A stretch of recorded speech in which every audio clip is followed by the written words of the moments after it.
नमस्कार दोस्तों। राजस्थान सूजस ई बुलेटिन के 18 फरवरी 2025 के अंक में आप सभी का स्वागत है। जानने का प्रयास करते हैं कि क्या सूजस ई बुलेटिन के आज के इस अंक में कौन सी ऐसी खबरें हैं जो आपके एग्जाम की दृष्टि से इम्पोर्टेंट है। उन सभी पर हम लोग एक एक करके चर्चा करेंगे। ये क्लास राजस्थान में आयोजित होने वाली असिस्टेंट प्रोफेसर भर्ती, इसके अलावा RAS मेंस का एग्ज़ाम और इसके बाद RPSC द्वारा ही आयोजित होने वाली ग्रेड फर्स्ट, सेकंड और थर्ड का जो एग्ज़ाम है, उन तमाम प्रकार की परीक्षाओं के लिए ये क्लास इम्पोर्टेंट है। इसके अलावा राजस्थान में आयोजित होने वाली वीडियो का एग्ज़ाम, वीडियो के बाद में पटवार का एग्ज़ाम, पटवार के बाद में राजस्थान पुलिस का एग्ज़ाम, ठीक। और संभावित है राजस्थान पुलिस को लेकर भी बड़ी भर्ती की घोषणा जो है वो बजट में की जा सकती है। तो इन सभी बिंदुओं पर हम लोग चर्चा करते हैं एक एक करके। चलिए शुरुआत करते हैं। उदयपुर में जो राज्य जल मंत्रियों का दूसरा अखिल भारतीय सम्मेलन आयोजित किया गया, इसके बारे में आपसे सवाल यही पूछा जाएगा कि अभी हाल ही में राजस्थान में राज्य जल मंत्रियों का दूसरा अखिल भारतीय सम्मेलन कहाँ पर आयोजित किया गया। तो पहला सवाल तो उदयपुर होगा। कौन सा अखिल भारतीय सम्मेलन आयोजित किया गया, तो सेकंड नंबर का अखिल भारतीय सम्मेलन आयोजित किया गया। और अभी हाल ही में जयपुर में, मैंने आपको पिछली क्लास में बताया होगा, जयपुर जो है, जयपुर के अंदर जो है वो कौन सा सम्मेलन आयोजित किया था, राजभाषा जो विभाग है उसके द्वारा सम्मेलन का आयोजन किया गया था। सुरक्षित एवं समृद्ध भविष्य के लिए जल आत्मनिर्भरता बेहद महत्वपूर्ण है, ऐसा मुख्यमंत्री का कहना है। मुख्यमंत्री भजनलाल शर्मा जो है वो उन्होंने कहा कि जल संरक्षण के उपायों को अपनाकर जल आत्मनिर्भरता की दिशा में अग्रसर होना चाहिए, जिससे आने वाली पीढ़ियों को एक सुरक्षित और समृद्ध भविष्य प्रदान किया जा सके। जल आत्मनिर्भरता के लक्ष्य को प्राप्त करने के लिए हमें एक सुव्यवस्थित रोडमैप की आवश्यकता है। हमें कृषि तथा शहरी जल प्रबंधन और तकनीकी नवाचार जैसे प्रमुख पहलुओं का समावेश हो। मंगलवार को उदयपुर में आयोजित किया गया था ये कार्यक्रम, राज्य जल मंत्रियों का दूसरा अखिल भारतीय सम्मेलन जो आयोजित हुआ। इस आयोजन में केंद्रीय जल शक्ति मंत्री का आभार व्यक्त किया गया। सम्मेलन सहयोगात्मक संघवाद की परिकल्पना की जीती जागती मिसाल है। संवैधानिक व्यवस्था में जल राज्यों का एक विषय है, जल जो है वो राज्य का एक विषय है, लेकिन प्रधानमंत्री के अथक प्रयासों से जल राज्यों के बीच समन्वय और सहयोग का विषय बन गया है। वेरी गुड, ये बात बहुत अच्छी लग रही है।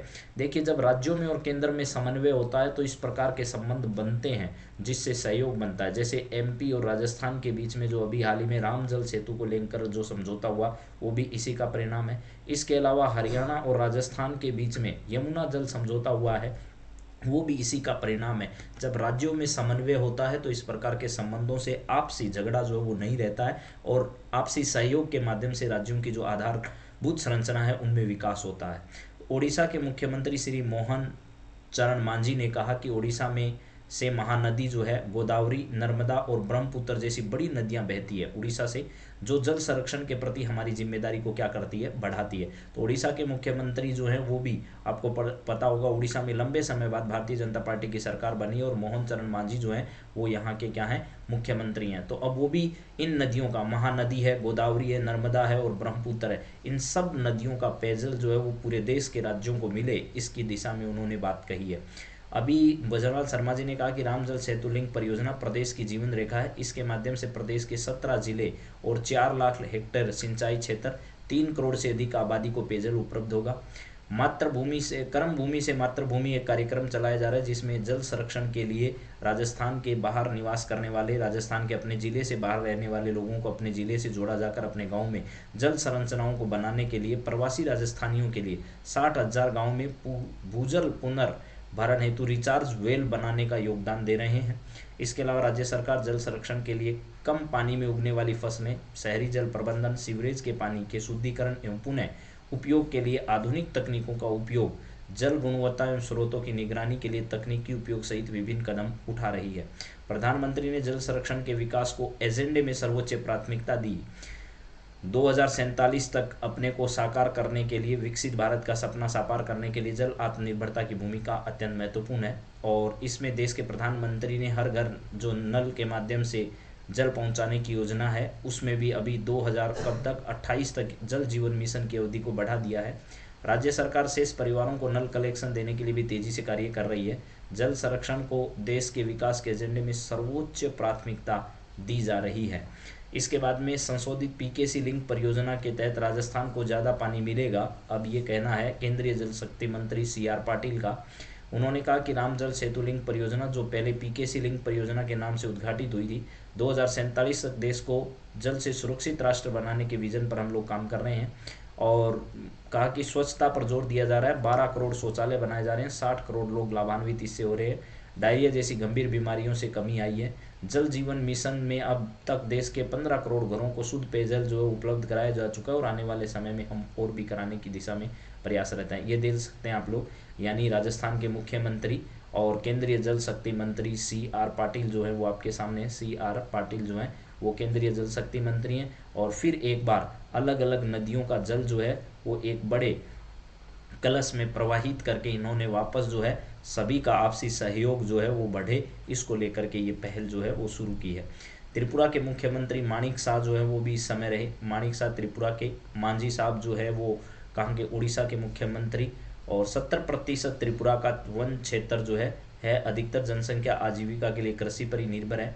हमारी सरकार सिंचाई के प्रोजेक्ट को बढ़ाने पर जोर दे रही है, कृषि मंत्री की उत्पादकता बढ़े इसके लिए काम किए जा रहे हैं। और इसके अलावा जो है वो कर्नाटक के उप मुख्यमंत्री DK शिव कुमार भी आए, DK शिव कुमार। हिमाचल प्रदेश के उप मुख्यमंत्री श्री मुकेश अग्निहोत्री भी आए। छत्तीसगढ़ के उप मुख्यमंत्री अरुण साव, केंद्रीय सचिव जल संसाधन मंत्री श्री देबाश्री मुखर्जी ने भी इसमें भाग लिया।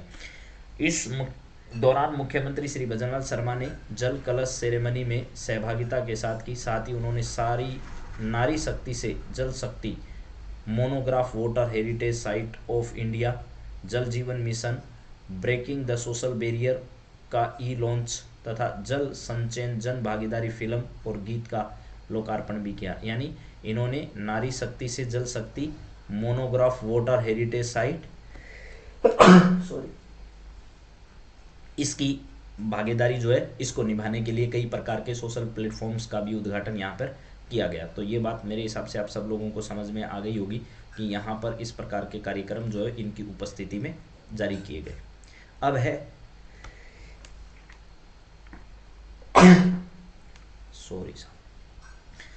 उप मुख्यमंत्री बुधवार को राज्य बजट जो है वो पेश करेगी। आप लोगों को सबको पता होगा, यानी 19 फरवरी बुधवार 2025 को राज्य का बजट जो है वो प्रस्तुत किया जाएगा। और राज्य की वित्त मंत्री और उप मुख्यमंत्री दिया कुमारी जो है 19 फरवरी को बजट विधानसभा में प्रस्तुत करने वाली है। ये बजट 2025-26 का होगा। उप मुख्यमंत्री ने मंगलवार को राज्य के वर्ष 2025-26 के बजट को अंतिम रूप दिया। और अवसर पर जो राजस्थान के अतिरिक्त मुख्य सचिव हैं वित्त अखिल अरोड़ा जी, प्रमुख शासन सचिव बजट देबाश्री सृष्टि, शासन सचिव नवीन जैन और शासन सचिव राजस्व कुमार गोपाल गौतम, निदेशक ब्रिजेश कुमार शर्मा जो है, ये सब लोग इस समय यहाँ पर आपके सामने उपस्थित हैं। ये पूरी सरकार ने जो अपना बजट तैयार किया, इसमें राजस्थान के वित्त मंत्री और उप मुख्यमंत्री दिया कुमारी आप सब लोगों के सामने है। अब बात करते हैं आगे। यहाँ पर राज्य सरकार को प्रदेश को पानी के क्षेत्र में पूर्ण रूप से आत्मनिर्भर बनाने के लिए प्रतिबद्ध है, ये राजस्थान के उप मुख्यमंत्री का कहना है। उदयपुर में जो मीटिंग आयोजित की गई, राज्य जल मंत्रियों का अखिल भारतीय दूसरा सम्मेलन जो यहाँ पर आयोजित किया गया। शेखावाटी क्षेत्र में हम यमुना जल के लिए समझौता कर रहे हैं। इसके अलावा उदयपुर क्षेत्र के अंदर देवास जो परियोजना उसके माध्यम से जल उपलब्ध कराया जाएगा। दक्षिणी राजस्थान में माही बांध से बांसवाड़ा डूंगरपुर को पेयजल की उपलब्धता है वो होगी। इसके अलावा पूर्वी राजस्थान के 17 जिलों में राम जल सेतु लिंक परियोजना से जल उपलब्ध कराया जाएगा। उप मुख्यमंत्री ने जल मंत्री सम्मेलन के प्रतिभागियों के सम्मान में रात्रि भोज का भी आयोजन उदयपुर में किया। और 18 और 19 फरवरी को ये सम्मेलन जो है वो उदयपुर में आयोजित किया गया। ये डेट बहुत ज़रूरी इंपॉर्टेंट है, ये याद रखिएगा, परीक्षा में सीधी पूछी जाएगी। जो पटवार और आपका वीडियो की तैयारी कर रहे हैं वो ज़रूर याद कर लें ऐसी डेट, 18 और 19 फरवरी 2025 को ये अखिल भारतीय सम्मेलन आयोजित किया गया। और जल मंत्रियों का सम्मेलन जो है वो वाटर विजन 2047 इसको लेकर के एक थीम जो है वो जारी की गई। वाटर विजन 2047 जो है इसका आयोजन यहाँ पर किया गया। झीलों की नगरी उदयपुर में ये आयोजन हुआ। इसके अलावा ये फ़ोटो भी देख सकते हैं, ये भी उसी कार्यक्रम की फ़ोटो आप सब लोगों के सामने है। महाराणा प्रताप की स्मृति में बना हुआ महाराणा प्रताप गौरव केंद्र जो उदयपुर में बना है, महाराणा प्रताप केंद्र, वहां पर प्रतिमा पर पुष्पांजलि अर्पित की और केंद्र के परिसर पर कर्म भूमि से मातृभूमि अभियान के तहत जल संचयन भागीदारी के तहत बोरवेल कार्यक्रम का भी विधिवत उन्होंने शुभारंभ किया। इससे पहले भी पता होगा राजस्थान में जो है वो गुजरात से पाटिल साहब ने जो कर्म भूमि से मातृभूमि अभियान है उसकी शुरुआत इन्होंने की थी। तो ये सारी खबरें आप लोगों के लिए एक बार फिर रिपीट कर देता हूँ। सबसे इम्पोर्टेंट सवाल है कि सबसे पहले यहाँ ध्यान रखना है कि दूसरा अखिल भारतीय जल मंत्री सम्मेलन कहाँ पर आयोजित हुआ, उदयपुर में आयोजित हुआ। उसके बाद कब से कब हुआ, 18 और 19 फरवरी 2025 को इसका क्या किया गया था, आयोजन किया गया था। ठीक है सब। और राजस्थान में उदयपुर वाले पूरे संभाग के अंदर देवास जल परियोजना से पेयजल आपूर्ति होगी। शेखावाटी क्षेत्र में यमुना जल से होगी। इसके अलावा पूर्वी राजस्थान में रामजल सेतु लिंक परियोजना से। बजट राजस्थान का कब प्रस्तुत किया जा रहा है, 19 फरवरी को। 19 फरवरी जो है 19 फरवरी 2025 को राजस्थान विधानसभा में राजस्थान की उप मुख्यमंत्री दिया कुमारी और वित्त मंत्री जो है वो बजट प्रस्तुत करने जा रही है। इसके बाद में अगली बात करें तो ये सम्मेलन जो अखिल भारतीय स्तर पर आयोजित किया गया, जिसमें यहाँ पर ध्यान रखना है कि ओडिशा के मुख्यमंत्री मोहन चरण मांझी और इसके अलावा त्रिपुरा के मुख्यमंत्री जो है माणिक साहा, इन्होंने इसमें भाग लिया। और जलापूर्ति के लिए उड़ीसा के मुख्यमंत्री ने कहा कि सभी नदियों का जल जो है इनको अन्य राज्यों तक भी उपलब्ध कराए जाने के लिए हम प्रतिबद्ध है। ये सारी जानकारियाँ आप लोगों तक मैंने पहुँचाई है। तो अब अगली क्लास में आप लोगों से पुनः मिलेंगे। और अब बजट प्रस्तुत हो रहा है तो आप लोगों को पता होगा आपके लिए आने वाले समय की जो इकोनॉमिक सर्वे है यानी आर्थिक समीक्षा का जो कार्य है वो भी शुरू हो जाएगा। तो इकोनॉमिक सर्वे को मैं हूबहू जैसे सरकार जारी करेगी वैसे एक एक जो चैप्टर है वो पढ़ाऊंगा और इसके साथ साथ आपको उसके ऑब्जेक्टिव सवाल भी मैं लेकर आऊँगा। तो आप सब उसके लिए तैयार रहिए। तब तक आप सभी को बहुत बहुत धन्यवाद। जय हिंद, जय भारत, जय जय राजस्थान।